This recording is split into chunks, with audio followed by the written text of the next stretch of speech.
গীবত করা যেরকম গুনাহ, গীবত শোনাটাও গুনাহ। ভাইরে, আমলনামা বরবাদ হয়ে যাচ্ছে। কিয়ামতের ময়দানে যখন দেখবেন হাজার হাজার গীবতের মামলার আসামি, একটা গীবতের বিচার হওয়া ছাড়া পাও নাড়াতে পারবেন না ভাই। সেদিন আফসোস করবেন, আল্লাহর কসম, একটা গীবতের গুনাহ আমলনামা থেকে মুছতে পারবেন না। কিন্তু দুনিয়াতে এখনো সুযোগ আছে। আসুন আমরা প্রতিজ্ঞা করি, গীবতের ভয়াবহতা জানার পর চেষ্টা করি দূরে থাকার, কিন্তু কিছুদিন পর আবার গীবত হয়ে যায়। এখন গীবতের তওবা কিভাবে করব? এর থেকে দূরে থাকার উপায় কি? আপনারা গীবত কাকে বলে চিনেন তো? নবী সাল্লাল্লাহু আলাইহি সাল্লাম বলেছেন, আতাদরুনা মাল গীবাহ, তোমরা কি জানো গীবত কাকে বলে? সাহাবীরা বলেছেন নবী সাল্লাল্লাহু আলাইহি সাল্লামকে, আল্লাহ এবং তার রাসূল ভালো জানেন। নবী সাল্লাল্লাহু আলাইহি সাল্লাম গীবতের সংজ্ঞা দিচ্ছেন যে গীবত হলো যিকরুকা আখাকা মা ইয়াকরাহুহু, তুমি কারোর পিছনে যদি এমন কিছু বলো যেটা তার সামনে বলে সে মনে কষ্ট পাবে, এর নাম গীবত। এখন একটা মানুষের সামনে বললে সে মনে কষ্ট পাবে, এটা তার পেছনে বলতেছেন, লোকটা এখানে নাই, তার অগোচরে আরেকজনের কাছে বলতেছেন, এটার নামে কি? গীবত। এখন যদি সেই দোষটা তার মধ্যে থাকে তাহলেও কি গীবত হবে? কি বলেন? গীবত হবে। আমাদের দেশে যারা গীবত করে, সবাই কম বেশি গীবত অনেক সময় হয়ে যায় আমাদের দ্বারা, আল্লাহ আমাদের মাফ করুক। গীবত করার ক্ষেত্রে কিছু লোক আছে যারা গীবত করে, গীবত করার সময় শয়তান তাদেরকে একটা মাসআলা সাপ্লাই করে। কি সাপ্লাই করে? একটা মাসআলা। কোন মুফতি সাহেব দেয় না, কে দেয়? শয়তানে। মাসআলাটা কি জানেন? মাসআলাটা হলো, আপনি যদি বলেন ভাই কারোর পিছনে সমালোচনা করা ঠিক না ভাই, ভাই গীবত করা খুব ভয়াবহ গুনাহ ভাই, কোরআনে আল্লাহ তাআলা এটাকে মৃত ভাইয়ের গোশত খাইলে যেরকম অপরাধ, নোংরামি, এটাকে সেরকম বলেছেন, এবং গীবত পরিষ্কার হারাম, আল্লাহ তাআলা নিষেধ করেছেন। আপনি আরেকজনের গীবত করেন না, এটা বললে তখন ওই লোকরে শয়তান ওহী করে, শয়তান তার মাথায় দেয় বুদ্ধি, সে তখন জবাব দেয়, দেখেন ভাই আমি যেটা বলতেছি সত্য বলতেছি, আমি কোনো উল্টাপাল্টা মিথ্যা কথা বলতেছি না, আপনি চেক করে দেখেন। সে গীবতের সংজ্ঞা হয়তো জানে না, আর নাহলে শয়তান তারে দিয়া এই ভুল মাসালা দেওয়াইছে। আরেকজনের পেছনে আপনি কোনো কথা বললেন, যে কথাটা সত্য, কিন্তু তার সামনে বললে সে কষ্ট পাবে, এটা সত্য হওয়া সত্ত্বেও কি হবে? গীবত হবে। আর যদি ডাহা মিথ্যা কথা বলেন আরেকজনের নামে তার পিছনে, তাহলে তো সেটা মিথ্যা অপবাদ, ওটা তো গীবতের চাইতে আরো ভয়াবহ।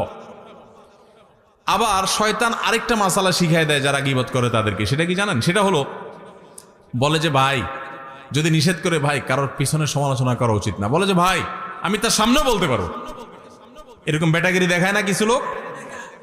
তো বলতে হবে, আপনি যদি এত বড় বেটাগিরি দেখেন না মানুষ হন,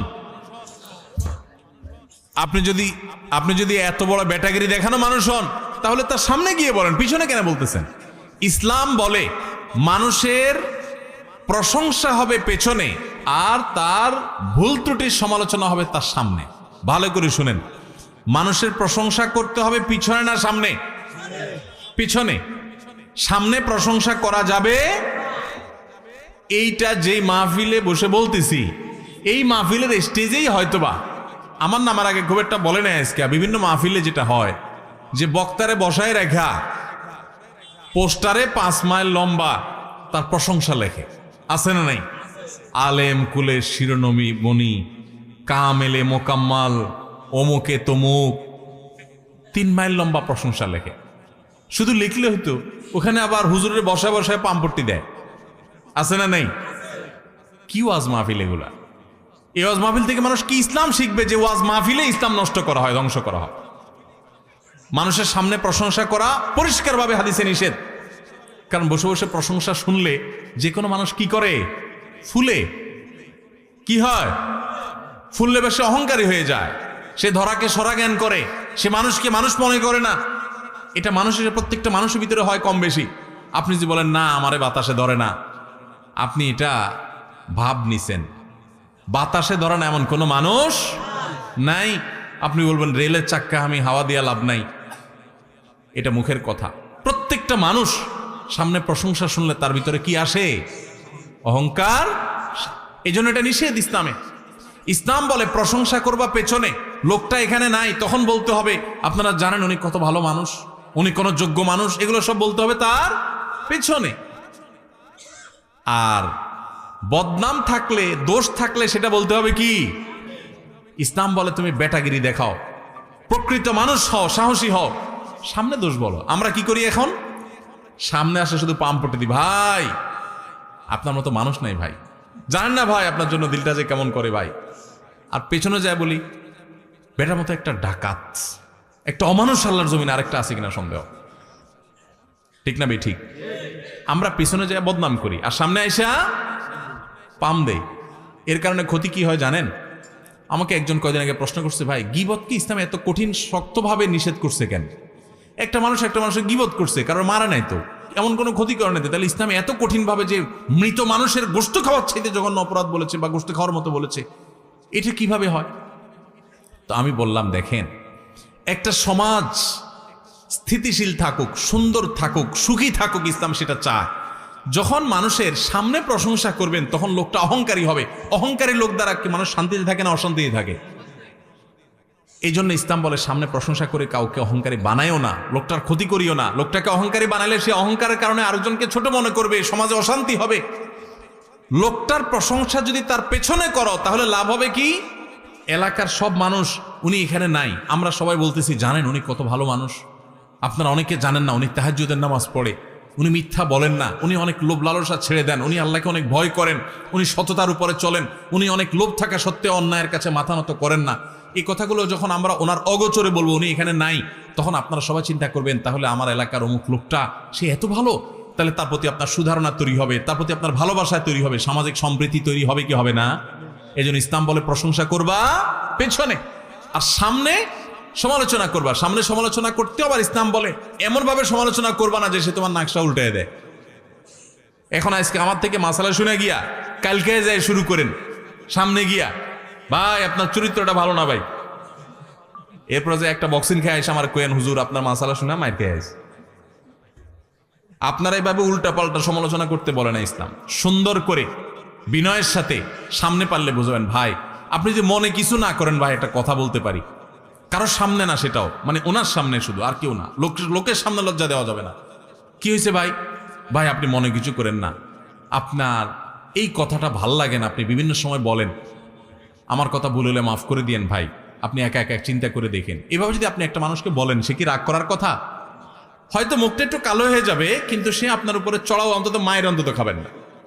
এরপরে অগোচরে যায় সে চিন্তা করবে ঠিকই, উপর দিয়া মুখ যতই কালো হোক চিন্তা করবে লোকটা বলছে আসলেই আমার সমস্যা আছে কিনা।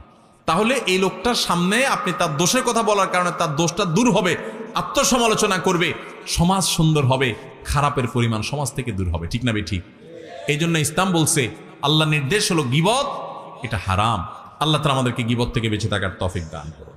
এখন প্রশ্ন হলো, এই গীবত থেকে, এটা থেকে বেঁচে থাকার জন্য আমি কি করব, বা আগে গীবত করে ফেলেছি সেগুলো কি করব? কোনো মানুষের গীবত করে ফেললে আল্লাহর কাছে তার জন্য মাপ চাইবেন। আমি ওনার গীবত করে ফেলছি এক্সাম্পল স্বরূপ, তাহলে আমি বলবো ওনার কথা, আল্লাহ আপনি ওনাকে মাফ করে দেন, ওনার ভুল ত্রুটি ক্ষমা করে দেন, ওনার রুটি রুজিতে বরকত দান করেন, ওনার জন্য বেশি বেশি দোয়া করবেন। এটা গীবতের কাফারা ইনশাআল্লাহ। আরেকটা হলো, গীবত হয়ে গেছে, তওবা তো করবেন, এই লজ্জিত আল্লাহর কাছে মাপ চাইবেন। গীবত হয়ে গেছে, এই লোকটার যাদের সামনে বদনামি করছেন তাদের সামনে আবার যাইয়া পারলে তার সুনাম যেটা তার মধ্যে আছে, মিশামিশি না, সেটা আবার বলবেন যে ভাই লোকটার কিন্তু একটা ভালো গুণ আছে, ওই দিন তো আমি একটা খারাপ কথা বলছি, তার কিন্তু ভালো কিছু জিনিস আছে, লোকটা কিন্তু এই দিকটা ভালো, সে কিন্তু ভাই কখনো কারোর সাথে রাগারাগি করে না, গালাগালি করে না, সে কিন্তু ভাই নামাজ ছাড়ে না, সে ভাই কারোর হক কিন্তু মারে না। তাহলে এটা কিছুটা হলেও তার ক্ষতিপূরণ হবে। আর যদি সুযোগ থাকে তার কাছে মাপ চাওয়ার, একান্তে ভাই মনে কিছু করেন না, আপনার পেছনে আপনার একটু বদনাম করে ফেলছি, কি করছি আর জিজ্ঞাসা করেন না, আমার অন্যায় হয়ে গেছে ভাই আমারে মাফ করে দেন। যদি মাপ চাওয়ার সুযোগ থাকে চাইেন। আবার এটাও যাত্রার কাছে চাইেন না, যাত্রার কাছে চাইতে যাবেন কলারটা ধরে আগে টান দিয়ে বলবে কি বলছো আগে সেটা কো, বদনামি করে মাপ চাইতে এসেছ চান তো আমার কি বদনামি করছো সেটা কো। এবার তখন চিন্তা করবেন ছেড়ে দে, আমার কেন্দ্রে বাসি, মাপ চাওয়ার দরকার নেই, আমার ছেড়ে দে। তো এই জন্য এটা বুঝতে হয় যে কোন ব্যক্তি এটা বললে মাইন্ড করবে না, রাগ করবে না, তাকে বলবেন। আর যদি বললে উল্টা রাগ করবে না হয়, তাহলে তার বলার দরকার নেই, আল্লাহর কাছে ইস্তেগফার করবেন এবং অন্য কাফারাগুলো আদায় করবেন। আল্লাহ আমাদের সবাইকে গীবতের গুনাহ থেকে বেঁচে থাকার তৌফিক দান করুন। গীবত থেকে বাঁচার জন্য কি করতে হয় জানেন? পরিবেশ থেকে বাঁচতে হয়। আমি যখন মাদ্রাসায় পড়ি, অনেক ছোট ছিলাম, দাড়ি গজায় নাই তখন, চট্টগ্রামে হাটাজারি মাদ্রাসায় পড়ি, আমার মনে আছে আমার এক ছাত্র ভাই ছিলেন, কুমিল্লা বাড়ি, নাম আব্দুল কাইয়ুম। জানি না কোথায় আছে, কি করে, কোনো যোগাযোগ নাই, কিন্তু আমার খুব কাছের ছাত্র ভাই ছিলেন, একই ক্লাসে আমরা পড়তাম। তো আমার সেই ক্লাসমেটটা খুব মোত্তাকি পরহেজগার ছিল, অনেক বেশি মোত্তাকি পরহেজগার। এ আল্লাহর বান্দা, আমার এখনো মনে আছে যে ছাত্রদের মধ্যে দু চারজন একসাথে হইলে আরেকটা ছাত্রের ব্যাপারে অনেক সময় সমালোচনা হয়, গীবত হয়। কারণ গীবতটা তো শয়তান এখন আমাদের কাছে ঘি ভাত করে দিছে। গীবত এখন কি হয়ে গেছে? ঘি ভাত। ঘি ভাত, গরম ভাত আর ঘি যেরকম টেস্ট হয় না, গীবত করতে ওইরকম টেস্ট লাগে। গীবত না করলে আমাদের ভালোই লাগে না, মজলিস জমেই না। মানে কয়েকজন দুইজন আছেন, তাহলে 3 নম্বরটা নিয়ে খোঁজাখুঁজি না করলে আমাদের ভালো। শয়তান এরকম করে ফেলছেন আমাদের কাছে। তো আমাদের মধ্যে কখনো কোনো বন্ধুকে নিয়ে, কোনো ক্লাসমেটকে নিয়ে, কোনো টিচারকে নিয়ে, কোনো স্টাফকে নিয়ে বা কাউকে নিয়ে যদি সমালোচনা হতো, আমি প্রায় সময় দেখতাম যে আমার সেই ছাত্র ভাই, আমার সেই ক্লাসমেট ভাই আব্দুল কাইয়ুম ভাই, উনি ওই মজলিসেই স্টেট প্রতিবাদ করতেন। বন্ধু বান্ধব বলতেন, দেখেন আপনারা মানুষের পেছনে সমালোচনা বন্ধ করেন, না হলে আমি উঠে যাব। বন্ধ যদি করতো তো ভালো, না করলে সে কানে হাত দিয়ে উঠে চলে যেত, এবং প্রায় দিন এই কাজটা করত। তখন আমার মধ্যে এক ধরনের প্রেরণা জাগ্রত হতো যে মাশাআল্লাহ, হারাম থেকে বাঁচার জন্য কত চেষ্টা। তো যে ভাই প্রশ্ন করেছেন, এবং যারা অনেকে, গীবত করা যেরকম গুনাহ, গীবত শোনাটাও গুনাহ। এজন্য যে মজলিসে থাকবেন, গীবত শুরু হলে সেখান থেকে সরে যাবেন। পারলে সেখানে গীবত বন্ধ করবেন, আর না হলে নিজে সরে যাবেন, শুনবেন না। ভাইরে, আমলনামা বরবাদ হয়ে যাচ্ছে। কিয়ামতের ময়দানে যখন দেখবেন হাজার হাজার গীবতের মামলার আসামি, একটা গীবতের বিচার হওয়া ছাড়া পাও নাড়াতে পারবেন না ভাই। সেদিন আফসোস করবেন, আল্লাহর কসম, একটা গীবতের গুনাহ আমলনামা থেকে মুছতে পারবেন না। কিন্তু দুনিয়াতে এখনো সুযোগ আছে। আসুন আমরা প্রতিজ্ঞা করি, আমরা সমাজটাকে সুন্দর করি। আমরা কোনো মানুষের পেছনে সমালোচনা করব না, সমালোচনা শুনবো না। আল্লাহ আমাদের সবাইকে তৌফিক দান করুন।